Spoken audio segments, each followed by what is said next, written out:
凍嘅天時，只啱整翻煲軟粒粒嘅蘿蔔牛腩煲，將香濃郁、軟爛多汁，做法都好簡單嘅咋。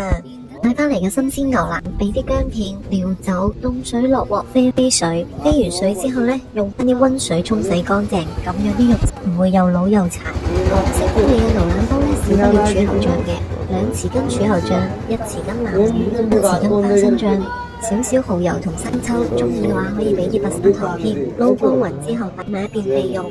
鑊度先爆香啲薑片啦，跟住倒入飛好水嘅牛腩，先將啲牛腩煸出啲油脂，煸出香味。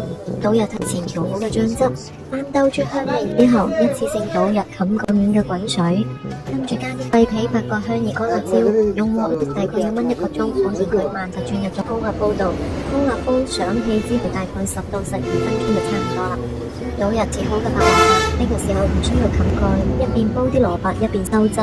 湯汁唔需要收得太乾，蘿蔔唔好切得太大嚿，大概10分鐘到就得啦。啲牛腩軟爛入味，蘿蔔索晒啲牛腩汁，超級好送飯。都睇到呢度咯，幫我點個讚再走啦。